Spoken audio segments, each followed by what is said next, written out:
Hi, and thank you for tuning in to the Daily Dose for Spiritual Growth. Exodus 19 is what we're going to be reading through today. I encourage you to do that on your own. I'm just going to highlight a couple verses for you, but something significant that if you're just reading through, you may not notice, but excites me. A couple of weeks ago at Shrewsbury Assembly, I preached a message on Exodus chapters 3 and 4. And it was this beautiful encounter where God spoke to Moses at the burning bush. Maybe an iconic story for sure. Maybe you've heard of that story or read it yourself. And we see this encounter between God and Moses as they're really going back and forth. This power struggle of, am I going to trust God? Am I going to look at my own ability? And it's this back and forth of Moses' excuses and God's reassurances. But in that discussion, there's a point where, again, God is so gracious to Moses. And he again reveals, I'm going to be with you. We're going to do this. Here's what's going to happen. You can trust me. Victory is yours. But at one portion, he takes it a step further and he actually says to Moses, mark my words here, son.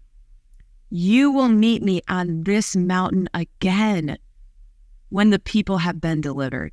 Basically, when you see victory happen, mark my words, we're going to meet here again. You're actually going to worship me right here. And the cool thing is, here we are in chapter 19. And where are they? They're at Mount Sinai. And who's with them this time? You see, Moses isn't just a little shepherd boy. He's not surrounded by sheep. He's surrounded by the children of Israel that God gave him the wisdom and power and walked with him to deliver out of Egypt. And here they are. God was right. But now God's going to reveal himself. In the next chapter tomorrow, we're going to hear for the first time, biblically speaking, the 10 Commandments. But in this portion of Scripture, God's talking to Moses about how to prepare the people.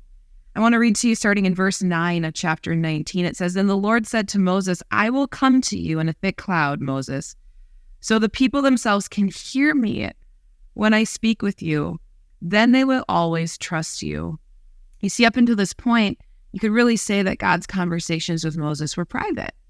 Although we see from Scripture that he spoke audibly to Moses, which is amazing, they happened when they were alone. And yet this time God's saying, you know what? I'm actually going to appear to you in a thick cloud.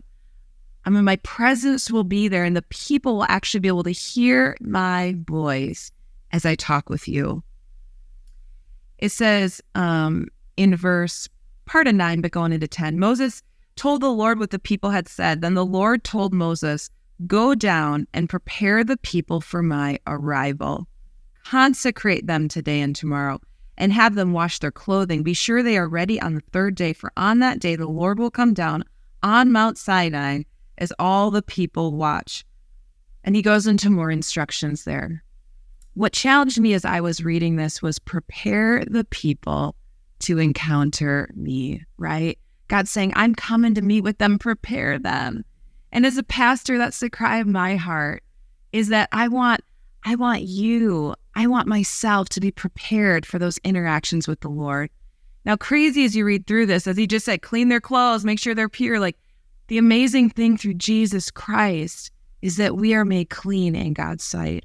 That we don't have to be worried about making sure that everything's right and got all our ducks in a row, so to speak. We can go boldly into the throne of grace and meet with God each and every day.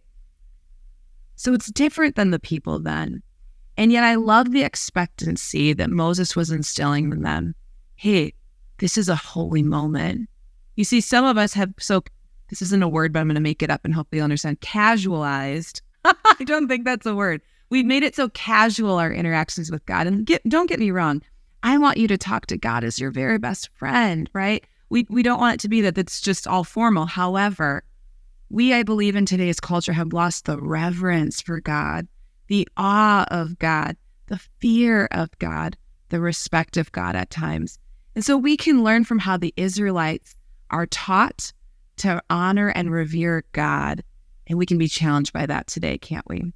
Hey, as you spend time with God today, as you hopefully even after this devotion go into time of talking and listening with him as you pray, think of the reverence and awe that we should have for the God who created us.